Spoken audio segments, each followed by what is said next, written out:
All right, welcome to this narrated presentation that'll provide you with a primer on the process of differential diagnosis. As we discussed in class, the first time you're introduced to the DSM-5 criteria, it can be challenging to make sense of the criteria, to begin to organize the diagnoses into what I call different families or different clusters, and then also to make a distinction between when does a person fall into this particular disorder versus another similar disorder. So this really provides you with an overview of that process. In the short presentation here, there's a number of things that we will do. We'll take a look at sort of understanding from a big picture perspective what differential diagnosis is. I'll introduce you to what I'll call 6 steps to differential diagnosis. There is an accompanying handout on the website that also describes those in a little bit more detail. And then we'll walk through the process from the start of the process. The idea of organizing your assessment and your impressions along really kind of 5 different areas or categories: mood, anxiety, psychosis, substance use disorders, and then organic or biomedical conditions. And then we'll talk about what we do from there. At the end, I also will provide you with examples of decision trees for 2 different disorders. We will talk about how to use decision trees, and then we'll close with really a reflection and a summary on what we've covered. So thanks for being part of this, and let's go ahead. Let's start first with really basically understanding what is differential diagnosis, especially as it applies to the DSM-5 criteria. Differential diagnosis is not used only in to diagnosis of psychiatric or mental health conditions. Differential diagnosis is a term that's applied to diagnosing across all medical conditions. Many times there's conditions that are similar or overlapping, and so clinicians, physicians, medical staff, clinical staff, etc., all have to consider a variety of possibilities, and then from those possibilities determine which one or which ones account for the client's condition. And in our case, we're looking to say what are the conditions, or what is the condition that the client can be diagnosed with. So these really highlight that here. There's 2 sides to take a look at it: what it is. It's the method by which we as clinicians determine which disorder accounts for the symptoms. It is symptom based, and so we're always looking at what is our client reporting and or experiencing. What are we identifying as a part of that differential diagnosis process?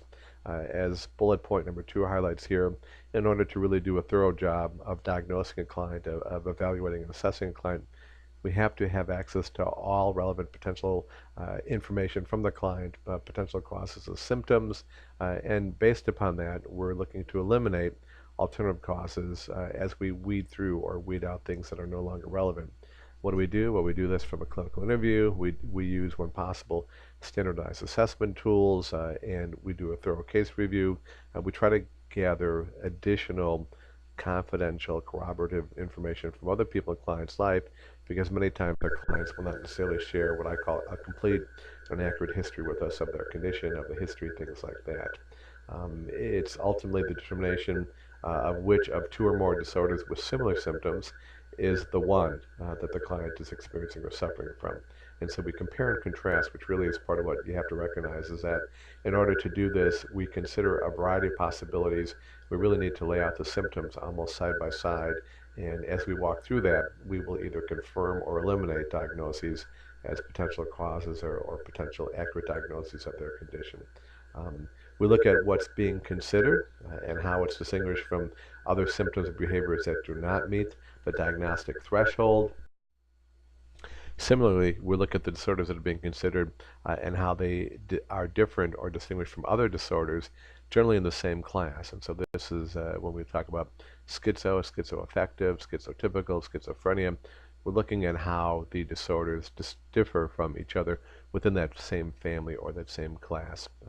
And then ultimately we have to look at how disorders or classes of disorders that we're considering are different or distinguished from other disorders that are not considered part of that family, because we have to be open to all possibilities. The process of differential diagnosis can be broken down into a fairly simple 6-step process as follows. So you're going to find a handout now on the homepage that will talk through the 6 steps to differential diagnosis in a little bit more detail. I'm going to talk through them fairly quickly here. The first 3 steps are steps that we need to take before we then begin to narrow down in step 4 on whether or not the person meets the criteria to have a specific primary psychiatric disorder. So step 1, ruling out malingering and fictitious disorder. Clients at times want to misrepresent what's happening. They want to lead us to believe that they have a psychiatric condition, which is not what I call genuine or really present, for a variety of reasons. And so we have to recognize that clients may want to mislead us. We have to be aware of that potential. We then have to be very cautious about making diagnostic assessments until we've obtained not just information from the client, but corroborating information, i.e. other results, other observations, other impressions, report from other reliable reporters that will help either confirm or disprove what the client's reporting to us. Certainly by now you recognize that there are substance-induced disorders, substance-induced symptoms. And so a client may be reporting hallucinations, visual, auditory, etc. The client may also be using substances that would cause those visual or auditory hallucinations. So, or they may be in withdrawal from substances that may cause other symptoms. So we have to recognize that substance use, either intoxication and or withdrawal, can cause symptoms that may be psychiatric in nature. We have to recognize that that happens and rule out that those symptoms are being caused by their use of substances. Similarly, there's medical conditions that can also cause clients to report and experience psychiatric symptoms. They talk about a couple of common examples in the handout. People, when they're diagnosed with general medical conditions, may become depressed. And they talk about if you've been informed that you have a diagnosis of cancer or some of the chronic health conditions, HIV, etc., there may be depressive symptoms that are in fact triggered by the awareness of, the understanding of the diagnosis of this medical condition. Or there may be neurologic issues, i.e. a person may be experiencing traumatic brain injury, they may have had a stroke, they may have had other cognitive or neurologic issues, they may be experiencing seizures that can also result in or present with psychiatric symptoms. So steps 1, 2, and 3 are the things that we consider and have to what I call rule out, and that's what they say here. If we have ruled those out as potential causes, we now in step 4 take a look at, okay, so if it's not, if it's true, if it's not substance induced, if it's not induced by medical condition, now we take a look at, so what is it? And we start first by saying, so what family or class, where does the primary disorder appear to be? And we're going to talk in a second about organizing it along the perspective of looking at people from organizing along the lines of mood, looking at anxiety, looking at psychosis, looking at substance use disorders, and organic and biologic considerations. So we'll take a look at where does it appear to fit. In step 5, we have to then take a look and say, okay, if it falls within this category, we now need to make a distinction between whether or not it's, for example, schizoaffective or schizotypal, or schizotypal, or schizophrenia. And so at this point, we then have to compare it with the other diagnoses in that family or in that class to determine which one is an accurate representation for them. And then step 6 is sort of a summary step. It really then says, okay, based upon the symptoms and based upon the condition that's been identified, are these symptoms causing problems in other parts of their life, i.e. are they causing distress or impairment in social and occupational settings or other important areas of functioning. So where do we start? Well, we start at the beginning. And in particular, this is probably not new to you, but what we want to do is get as much information available about the client. If there are any screening results available, we incorporate those into our assessment. Certainly, we obtain a lot of information from the diagnostic interview. In substance abuse, we oftentimes call it the evaluation, the assessment, but it's a sitting down with a client and talking with him or her and a comprehensive biopsychosocial interview to gather information.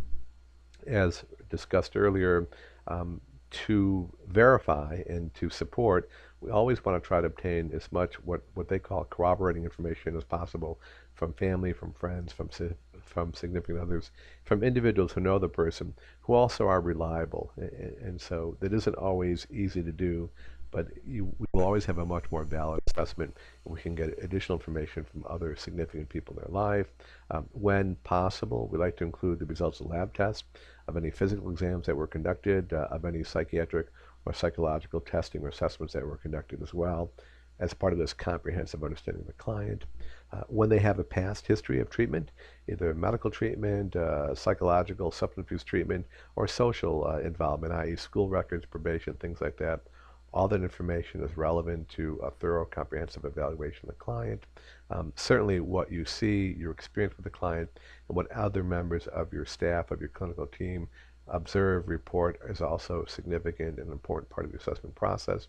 And there may be others not listed here. So anytime we have access to valid and reliable information, we want to incorporate as much as possible in the process of assessing the client. We begin to get a lot of information. Next question, next challenge becomes, so what do we do with this information? How do we organize it? You're going to hear this again, but first start by thinking about keeping it simple. When you meet with a client, if you gather information, as you talk with him or her, interact with him or her, first think about what is the most obvious thing that strikes you, what hits you in the face, what's glaring. Start with what first things first. What's the most obvious thing after your interaction with a client that strikes you about him or her? And then also, related to that, and think from a big picture perspective. There can be many, many symptoms that are potentially reported. Which are the most dominant? Which predominate the clinical picture? If we're talking about symptoms of hallucinations and symptoms of depression and symptoms of anxiety, think about all of them. That if they're really, really struggling with their depression, then depression predominates and focus there. So think about what predominates. And we're going to look at the organization of the client picture into 5 areas that are listed here. We'll discuss these in brief. Mood, anxiety, psychosis, substance use, and organic or biomedical conditions.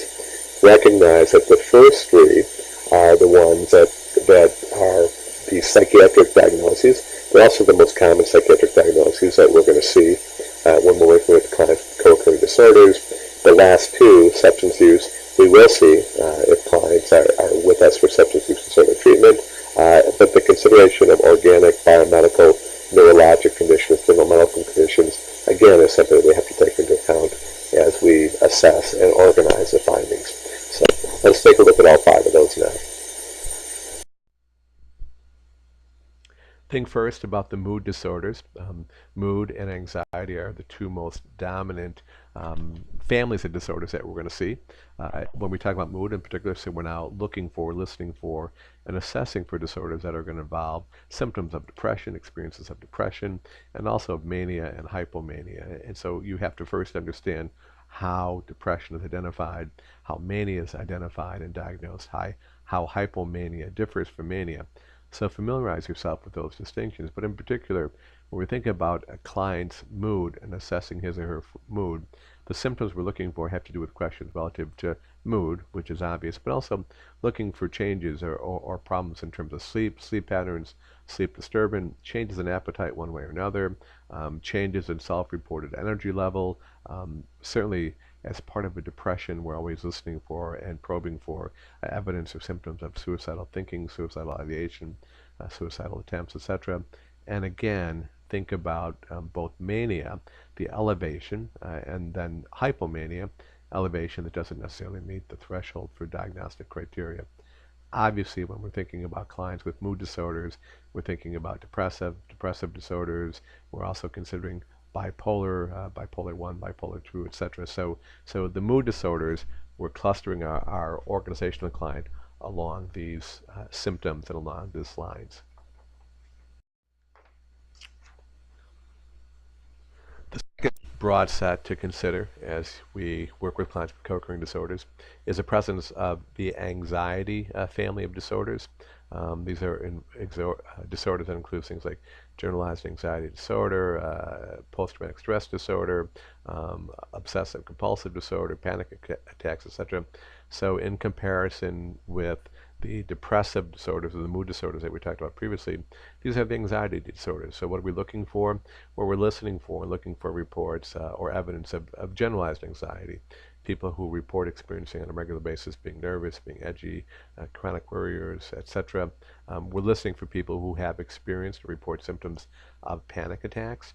And similarly, we're listening for and looking for people who report symptoms or experiences either of post-traumatic stress disorder, some of the factors listed there, intrusive thoughts, triggers, re-experiencing situations, etc., terrors, and then also people who are reporting symptoms or experiences of obsessive obsessive compulsive disorders. Sorry, but and the behaviors listed here: washing, cleaning, checking, ordering, counting, hoarding, etc. The things that get in people's way because they're compelled to repeat those behaviors. They become preoccupied with those behaviors, which start to get into the way of the rest of their life. Psychosis, which are usually the symptoms that are most easy to identify because of the bizarre nature of those. We're obviously considering schizophrenia and schizoaffective and schizotypal, those psychotic or thought disorders listed in DSM-5.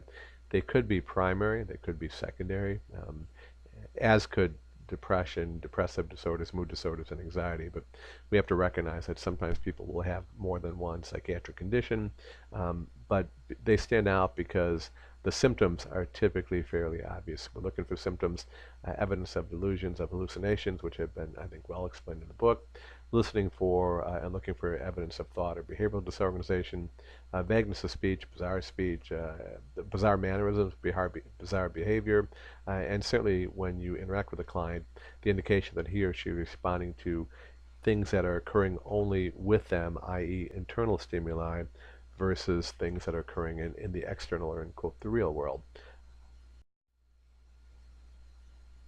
This perhaps is most familiar to you since the focus in the program here is on substance use disorders, so these are probably fairly similar or fairly familiar to you.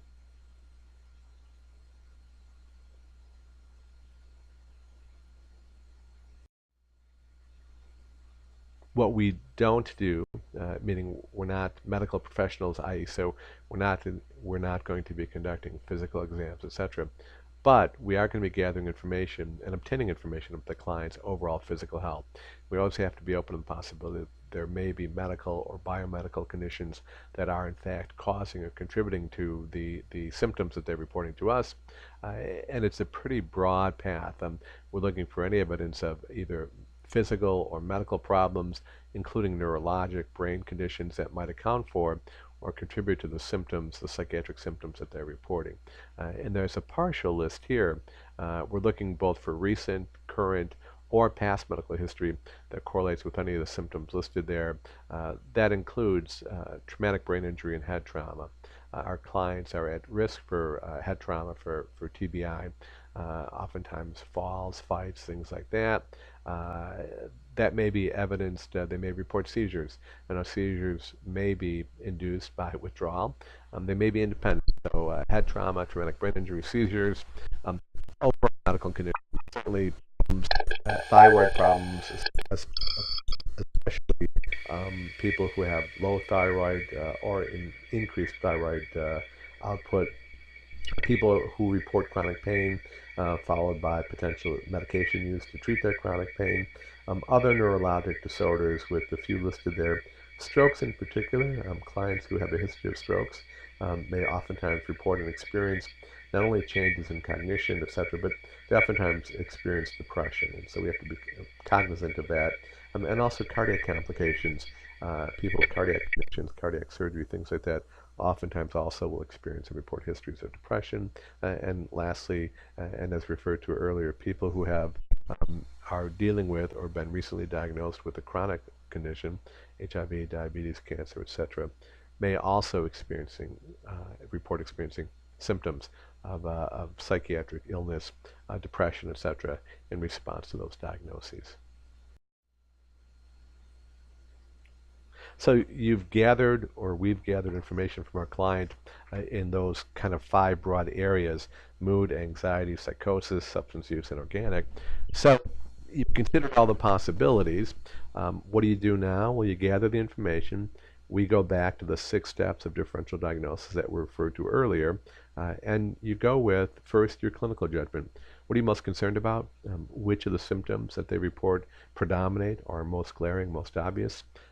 It tells you which diagnosis or diagnoses you should consider. If they're anxiety, more dominated by anxiety, look in the cluster that focuses on anxiety disorders. If they're more mood, look at the mood disorders. If they're more thought or cognitive problems, psychosis, then look at the psychotic and thought disorders. So what predominates, it tells you what family to begin to look at. And you make a list, we make a list of the criteria that we've identified. So once we have 5 things, if it's delusions and hallucinations and bizarre speech, etc., we list them out and we go back to we begin the process of comparing what we've identified with the potential diagnoses that fall within that family. Um, I'm going to show you a couple of diagnostic decision trees in the next couple of slides, and so you'll be able to see this. There's a comparison process, kind of a yes-no process that allows us to go from start to finish. And over time, you'll be able to do this without thinking about a decision tree, but early on, decision trees are helpful to make decisions. Um, Comparisons of symptoms, comparisons side by side, allow us to rule out or eliminate disorders until we have one that's left standing. The one that we say, okay, this is it. That's our working diagnosis or our diagnostic impression. Medically, clinically, in general, substance use disorder counselors are not qualified to diagnose per se. Even our substance use disorder diagnoses are considered diagnostic impressions. They have to be confirmed by a qualified either physician or licensed clinician. And so the good news and the bad news is that we are required to understand these conditions. We can't formally diagnose an individual. We will have diagnostic impressions. We collect, we gather, we share that information, we staff it. It has to be confirmed by someone who has the right privilege, the right license to be able to make that or confirm that diagnosis. So let's look at a couple of decision trees before we wrap it up. The first is a decision tree for anxiety symptoms, an anxiety disorder decision tree. The next one is going to look at bipolar symptoms. But you start at the top here. You first start, does the client report, do you identify that he or she is having significant anxiety-related symptoms and those symptoms are causing problems or impairment in their function? And if yes, you keep on going. The next question is there any evidence of moderate or severe depression? You follow the arrow. If there is evidence of depression, then we then focus on treating and responding to the depression. If there's no evidence of depression, if it's anxiety without a correlated or corresponding mood disorder, then we continue down the decision tree and we look at the symptoms that predominate. Is there evidence of trauma history and flashbacks? Then we look to confirm or rule out PTSD. Is there evidence of self-reported evidence of obsessions or compulsions, the behaviors that we talked about earlier? If yes, we move down and either confirm or rule out obsessive compulsive disorder. Do they report experiencing uncontrollable worry about several areas, i.e. broad uncontrollable anxiety worry? Then we look for generalized anxiety disorder. We have people who are reporting on intermittent as opposed to regular intermittent panic anxiety attacks and avoidance of situations that are related to the experiencing of those attacks. Then we look for a variety of things. We look for either social phobia, generalized social scrutiny, if it's object specific, phobias, i.e. People who are fearful of spiders, and we have somebody who we would check specifically for phobia regarding spiders or snakes or things like that. If there's general, uncued, and spontaneous, then we look for a generalized panic disorder. So the anxiety disorder decision tree starts with the first question: are there significant anxiety-related symptoms? If yes, the next question: is there also depression? If that's yes, we go to mood disorders and we treat the depression. If that's no, we then continue down the decision tree, looking at what predominates, leading us to the point of saying, okay, so we're identifying a tentative diagnosis, a provisional diagnosis, diagnostic impression of post-traumatic stress disorder or obsessive compulsive disorder, etc. And then the second decision tree that I've included here is the bipolar decision tree. Again, it starts with the identification of the fact that are the predominant symptoms that we're talking about here symptoms that are relative to mood. And we start, if that's a yes, then we have to then consider, are there medical causes for those symptoms? and you'll see the arrow says, if yes, then we have to treat the medical illness.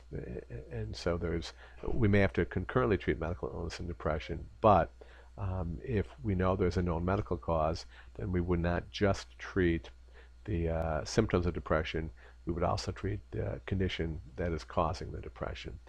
If there's no obvious medical cause, they don't list it here, but you'd also would look to see, is there any obvious substance-induced cause for that? If no, we continue. Are there symptoms of mania? Yes or no? If yes, you're going to continue down. And as part of that mania, is there any evidence of psychosis, i.e. delusions or hallucinations present? If no, then you're going to follow the arrow to the left, and we're seeing that you're looking at bipolar type 1, bipolar type 2. There is no longer common to use, not otherwise specifies, but when there's both depression and mania, then we're looking at one of the bipolar disorder diagnoses.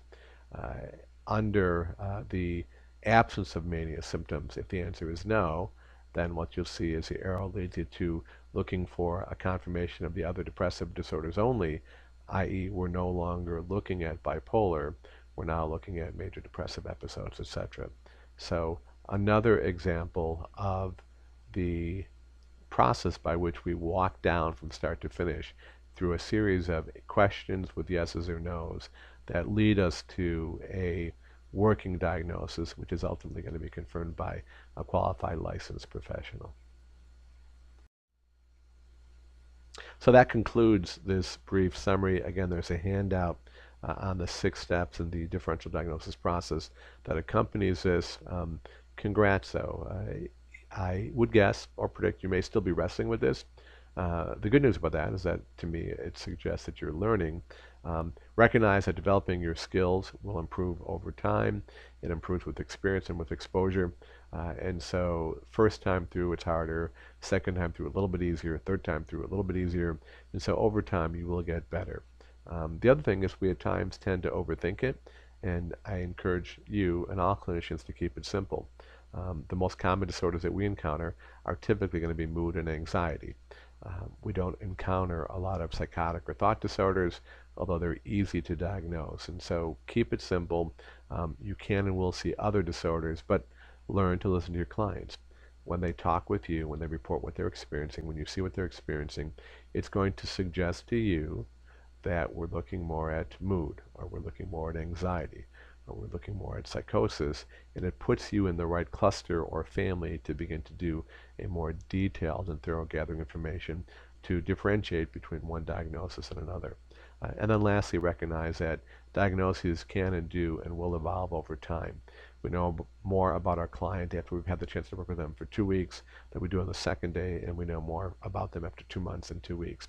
As we obtain more information through our observation and interaction with them, we can and will adjust our diagnosis to reflect who the client really is. The ultimate goal of our diagnosis is to understand who they really are, so treatment can really be individualized to address their needs. So congrats. Feel free to reach out to me if you have additional questions, but continued success with your learning.